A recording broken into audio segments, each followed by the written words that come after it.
ये वो इमारत है जिसकी तकदीर वक्त ने मानो खुद अपने हाथों से लिखी। पुराने हिंदुस्तान को आज का हिंदुस्तान बनने में जितने ज़माने लगे और जो कहानियां गढ़ी गई, दिल्ली का ये लाल किला उनका गवाह बना। पिछली 4 सदियों में इस इमारत ने इतिहास को ना जाने कितनी दफ़ा करवटें बदलते देखा। इस इमारत ने गुजरते दौर देखे हैं, बदलते ज़माने देखे हैं। वो हुकूमतें जिनकी बादशाहत कभी पूरे हिंदुस्तान पर थी, उन हुकूमतों को पल में नेस्तो नाबूद होते देखा है। इस वीडियो में आप लाल किले के बारे में 23 ऐसी बातें जानोगे जो शायद ही आपने पहले कभी सुनी होंगी। सो इस वीडियो को आखिर तक ज़रूर देखना। नंबर 23, दिल्ली के इस लाल किले का जो ये नाम है लाल किला, ये नाम किले की इन बड़ी सी लाल पत्थर से बनी बाउंड्री वॉल्स की वजह से पड़ा है। और ये नाम शायद 19वीं सदी में अंग्रेज़ों के ज़माने से पड़ा है। शायद वो अंग्रेज़ ही थे जिन्होंने इसे रेड फोर्ट कहना शुरू किया था। लेकिन बहुत कम लोग जानते हैं कि इस किले का असली नाम किला-ए-मुबारक है। ये नाम शाहजहां ने इसे दिया था। नंबर 22, शाहजहां ने लाल किला बनवाने का तब सोचा जब उसने ये फैसला किया कि अब मुगल साम्राज्य की राजधानी आगरा से दिल्ली बदल दी जाए। अकबर के ज़माने में मुगलों की राजधानी आगरा थी। अकबर को दिल्ली उतनी पसंद नहीं थी क्योंकि दिल्ली अकबर को अपने पिता हुमायूं की शेरशाह सूरी से हुई हार याद दिलाती थी। लेकिन शाहजहां आगरा की गर्मी से परेशान थे और उसने दिल्ली वापस आने का मन बना लिया। उसने तय किया कि मुगल साम्राज्य की राजधानी अब दिल्ली होनी चाहिए। दिल्ली में शाहजहां ने एक शहर बसाया जिसे नाम दिया गया शाहजहानाबाद। इसे अब पुरानी दिल्ली कहा जाता है। इसी शहर के बीच में भव्य लाल किले का निर्माण शुरू हुआ। नंबर 21, 1638 में शाहजहां ने लाल किला बनवाने का हुक्म दिया और पूरे 10 साल बाद 1648 में लाल किला बनकर तैयार हुआ। जब लाल किला बनकर तैयार हुआ उस वक्त शाहजहां अफगानिस्तान के काबुल में थे। जब उन्हें यह खबर दी गई तब बादशाह वहां से फौरन दिल्ली वापस आ गए। नंबर 20, लाल किले के 2 मुख्य दरवाजे थे, दिल्ली दरवाज़ा और लाहौरी दरवाज़ा। दिल्ली दरवाजे के ज़रिए ही शाहजहां नमाज के लिए जामा मस्जिद जाया करते थे।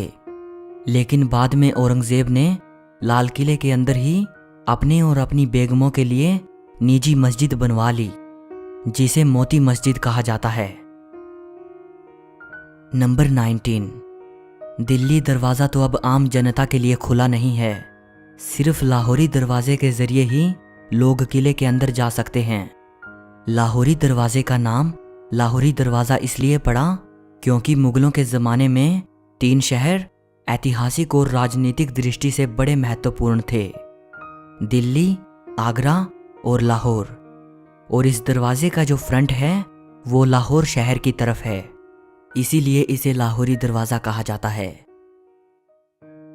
नंबर 18, इस लाहौरी दरवाजे के सामने औरंगज़ेब ने यह दीवार बनवा दी थी। इसे घूंघट वाली दीवार कहा जाता है। लाहौरी दरवाज़ा चांदनी चौक के बिल्कुल सामने पड़ता है और इस दरवाजे से दीवाने आम साफ दिखाई देता था जो कि बादशाह के बैठने की जगह थी। इसीलिए लोगों को बादशाह की अदब के लिहाज से चांदनी चौक पर पैदल चलना पड़ता था।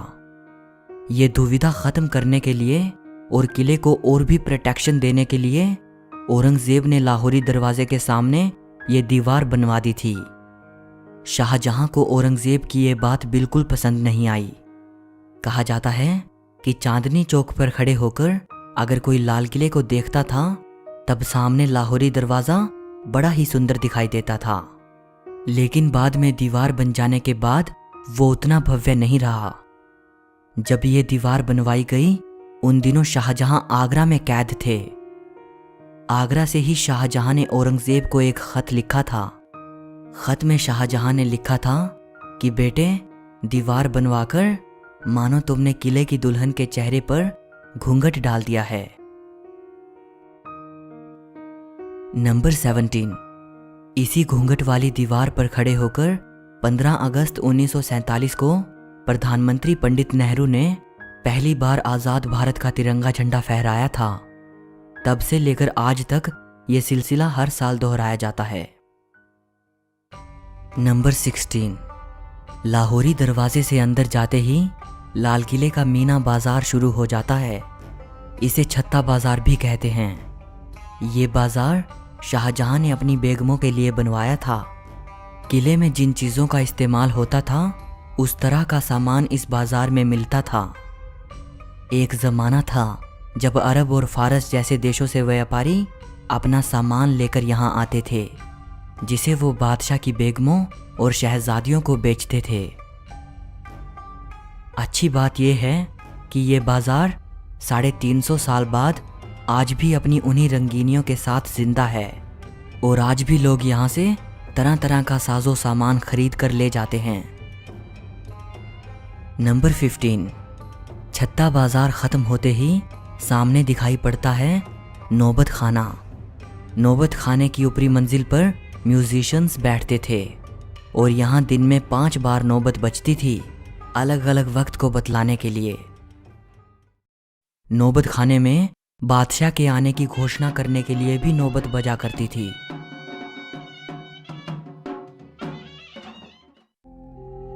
इसी नौबत खाने के अंदर 9वें मुगल बादशाह जहांदार शाह और 10वें मुगल बादशाह फर्रुखसियर का कत्ल किया गया था। नंबर 14। नौबत खाने के बिल्कुल सामने पड़ता है दीवाने आम। नाम से ही अंदाजा हो जाता है, दीवाने आम यानी ऐसा शाही दरबार जो आम लोगों के लिए लगता था। दीवाने आम में मौजूद इस ऊंचे सिंहासन पर बैठकर बादशाह आम लोगों की समस्याएं सुनते थे और उनका समाधान करते थे। बादशाह के इस सिंहासन को नशे मने जिले इलाही कहा जाता था, यानी ऐसा स्थान जिस पर ईश्वर की छाया हो। इस सिंहासन के नीचे संगमरमर का एक बड़ा ही सुंदर तख्त रखा है, जिस पर खड़े होकर वजीर बादशाह को आम लोगों की परेशानियां पढ़कर सुनाता था या कोई गुजारिश पेश करता था। दीवाने आम के सिंहासन की इस पिछली दीवार पर संगमरमर का पत्थर लगा हुआ है। इस पत्थर पर इतनी खूबसूरत चित्रकारी की गई है जिसकी मिसाल दी नहीं जा सकती। ये चित्रकारी फ्रेंच आर्टिस्ट ऑस्टन द बोर्डो द्वारा की गई थी। नंबर 13।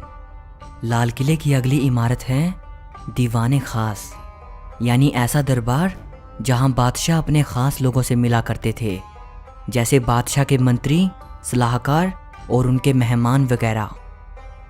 दीवाने खास की ये पूरी इमारत संगमरमर की बनी हुई है। इसी दीवाने खास में बादशाह का वो आलीशान सिंहासन रखा हुआ था जिसके चर्चे सिर्फ हिंदुस्तान में ही नहीं बल्कि विदेशों में भी थे। बादशाह के इस सिंहासन का नाम था तख्ते ताऊस यानी पीकॉक थ्रोन।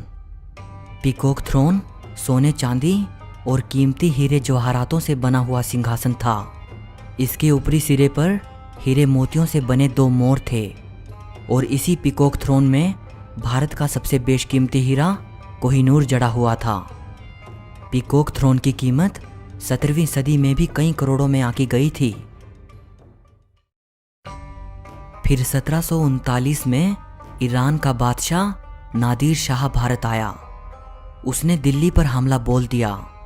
उसकी सेनाओं ने दिल्ली को जमकर लूटा और वो लाल किले की कई बेशकीमती चीज़ों के साथ पीकॉक थ्रोन और कोहिनूर हीरा भी लूट के ले गया। कहा जाता है कि दिल्ली को लूटने के बाद जब नादिर शाह और उसकी सेना ईरान वापस जा रही थी तो रास्ते में उन पर लुटेरों ने हमला कर दिया और कई चीज़ें लूट ली। उनमें से एक पीकॉक थ्रोन भी था। लुटेरों ने पीकॉक थ्रोन को तोड़कर उसके कई हिस्से कर दिए और उसे आपस में बांट लिया। कहा जाता है कि पीकॉक थ्रोन के टूटे हुए निचले हिस्से को आखिरी बार तेहरान के एक म्यूजियम में देखा गया था। तख्ते ताऊस में बैठकर बादशाह दीवाने खास में अपने खास लोगों से मिलते थे और सलाह मशवरा करते थे। दीवाने खास लाल किले का सबसे खूबसूरत महल हुआ करता था। इसकी खूबसूरती का अंदाज़ा आप इसी बात से लगा सकते हैं कि इस महल की पूरी छत चांदी की हुआ करती थी। बाद में उस चांदी की छत को निकाल लिया गया। इसकी संगमरमर की दीवारों पर जगह जगह पर कीमती पत्थर और नगीने जड़े हुए थे, जिन्हें लोग निकाल कर ले गए। अब उनके सिर्फ निशान बाकी हैं। इसी दीवाने खास में फारसी की वो मशहूर पंक्तियां लिखी हैं। अगर फिरदौस बर रुए ज़मी अस्त, हमी अस्तो हमी अस्तो हमी अस्त। अगर धरती पर कहीं स्वर्ग है तो वो यही है, यही है, यही है। नंबर 12।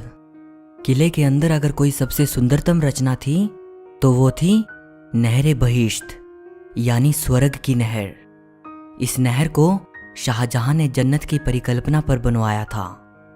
नहर बहिश्त जब महलों के अंदर से होती हुई बाग बगीचों के पास से बहती थी तब मानो स्वर्ग जैसा एहसास करवाती थी। इसके बहने से पानी की बड़ी मधुर आवाज पैदा होती थी। नहर बहिश्त में फव्वारे बने हुए थे। इससे निकलते फव्वारे मानो गर्मियों में भी सावन का एहसास करवाते थे। वैसे तो नहर बहिश्त लाल किले के अंदर कई जगह से बहती थी, लेकिन इसे महलों के बीच में से इसलिए बनाया गया था ताकि नहर के पानी से महलों के अंदर ठंडक रहे। नहर बहिश्त में पानी को चलाए रखने के लिए यमुना नदी से पानी उठाया जाता था। नंबर 11। शाहजहां ने अपनी रानियों और किले की अन्य शाही औरतों के लिए जो महल बनवाए थे उनमें पहला महल है रंग महल। ये बहुत ही बड़ा महल है। इस महल के बीच से नहर बहिश्त बहा करती थी, जो इसे गर्मियों में भी ठंडा रखती थी। अंग्रेजों ने अपनी हुकूमत के दौरान रंग महल को रसोई घर में बदल दिया था। इस महल की दीवारों पर बेशकीमती पत्थर और मोती जड़े हुए थे। दीवारों पर उन पत्थर और मोतियों के उखाड़े जाने के निशान देखे जा सकते हैं। नंबर 10। अगली इमारत है मुमताज़ महल। ये महल भी किले में रहने वाली शाही परिवार की औरतों के लिए था। इस महल का नाम शाहजहां ने अपनी प्रिय बेगम मुमताज़ के नाम पर रखा था, जिसकी मृत्यु काफ़ी समय पहले हो चुकी थी। इस महल में बादशाह और शहजादों के अलावा किसी और को आने की इजाज़त नहीं थी। जब अंग्रेज़ों ने लाल किले पर कब्जा कर लिया, उसके बाद मुमताज़ महल को उन्होंने जेल खाने में बदल दिया था। नंबर 9। रंग महल के पास मौजूद है खास महल। खास महल बादशाह का अपना निजी महल था। इस बड़ी सी इमारत के 3 मुख्य कमरे हैं। पहला तस्बीह खाना। इस कमरे में बैठकर बादशाह इबादत करते थे। दूसरा है ख्वाबगाह, यानी सपनों का महल। ये बादशाह का बेडरूम था। और तीसरा है बड़ी बैठक। यहाँ बादशाह फुर्सत की घड़ियों में बैठते थे और आराम फरमाते थे। नंबर 8। लाल किले में एक खूबसूरत बाग हुआ करता था, जिसे हयात बख्श बाग कहा जाता था।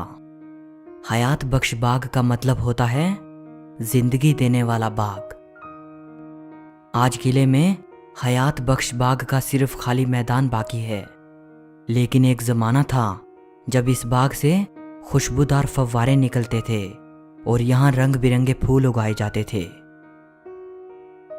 नंबर 7। हयात बख्श बाग के मैदान में बिल्कुल एक जैसी दिखने वाली 2 इमारतें आमने सामने मौजूद हैं। एक इमारत का नाम है सावन और दूसरी का भादों। क्योंकि फारसी मुगल दौर की आम बोलचाल की भाषा थी, इसीलिए किले में और जितनी भी इमारतें, महल और दूसरी चीज़ें मौजूद हैं, उन सभी के नाम फारसी भाषा में रखे गए थे, सिवाय इन 2 इमारतों के। इन इमारतों के नाम हिंदी महीनों के नाम पर रखे गए थे। जब कभी दिल्ली में बारिश होती थी तब एक इमारत में शाही परिवार के पुरुष और दूसरी में शाही औरतें बैठकर बारिश का आनंद लेती थी। नंबर 6, लाहौरी दरवाजे और दिल्ली दरवाजे के बाद लाल किले का एक तीसरा दरवाज़ा भी है जिसे यमुना गेट कहते हैं। ये दरवाज़ा नीचे से यमुना नदी की तरफ जाता था जहां बादशाह की नाव लगी होती थी। बादशाह नाव में बैठकर यमुना नदी के जरिए दिल्ली से दूसरे शहरों में जाते थे। नंबर 5, लाल किले के वैभव और इसके ऐतिहासिक महत्व को देखते हुए यूनेस्को ने इसे 2007 में वर्ल्ड हेरिटेज साइट घोषित किया था। नंबर 4, दिल्ली के इस लाल किले से जुड़ा हुआ एक और किला है जिसे सलीमगढ़ का किला कहा जाता है। सलीमगढ़ के किले को शेर शाह सूरी के बेटे सलीम शाह सूरी ने 1546 में बनवाया था। सलीमगढ़ का किला लाल किले से एक पुल के जरिए जुड़ा हुआ है। नंबर 3, लाल किले में एक और सुंदर बाग हुआ करता था जिसे मेहताब बाग कहते थे। इसे अंग्रेजों ने नेस्तो नाबूद कर दिया था और इस बाग की जगह पर फौजियों के लिए बैरक बनवा दिए गए। अंग्रेजों ने लाल किले की कई इमारतों को तोड़कर वहां अपनी ज़रूरत के हिसाब से बैरक और परेड ग्राउंड बनवा दिए। अंग्रेजों के बनाए ये बैरक विक्टोरियन आर्किटेक्चर का नमूना हैं। किले के अंदर मौजूद सभी इमारतों को अगर आप देखते हो तो आपको मुगली आर्किटेक्चर और विक्टोरियन आर्किटेक्चर में डिफरेंस साफ नजर आएगा। नंबर 2, ये है लाल किले का जफर महल। इसे आखिरी मुगल बादशाह बहादुर शाह जफर ने 1842 में बनवाया था। ये लाल किले के अंदर किसी मुगल बादशाह द्वारा बनवाई गई आखिरी इमारत है। नंबर 1, यहीं लाल किले में अंग्रेजों ने बादशाह जफर पर मुकदमा चलाया था। बादशाह को अपने ही मुल्क में अपने ही किले में अंग्रेजों के सामने नतमस्तक होना पड़ा। अंग्रेजों ने बादशाह जफर को अंग्रेजों के खिलाफ बगावत करने का दोषी करार देकर उन्हें देश निकाला दे दिया और उन्हें हिंदुस्तान से रंगून रवाना कर दिया जहां उन्होंने अपनी अंतिम सांसें ली। वहीं रंगून से ही बादशाह जफर ने लिखा था, कितना है बदनसीब जफर दफन के लिए, 2 गज जमी भी ना मिली कुएं यार में। कि ऐ जफर तू कितना बदनसीब है, तुझे तो तेरे अपने ही मुल्क में दफन होने के लिए 2 गज जमी भी ना मिल सकी। अगर इस किले ने मुगल सल्तनत के चमकते हुए सूरज को देखा है तो इसने उस सूरज को अस्त होते हुए भी देखा है। लाल किला अपने बनने के दौर से लेकर आज तक ना जाने कैसी कैसी घटनाओं का साक्षी बना। लाल किला सिर्फ मुगलों के इतिहास का ही नहीं बल्कि भारत की आज़ादी की लड़ाई का भी गवाह रहा। अपनी बादशाहत कायम करने यहाँ कई हुकूमतें आईं और कई मिट गई, लेकिन ये इमारत बीते दौर की ना जाने कितनी कहानियां अपने साथ लिए सदियों से खड़ी है। इस वीडियो के लिए बस इतना ही। अगर आपको ये वीडियो अच्छी लगी हो तो इसे लाइक और शेयर ज़रूर करना और ऐसी ही और भी वीडियोस देखने के लिए चैनल को सब्सक्राइब करके बेल आइकन को दबा देना। सो मिलते हैं अगली वीडियो में।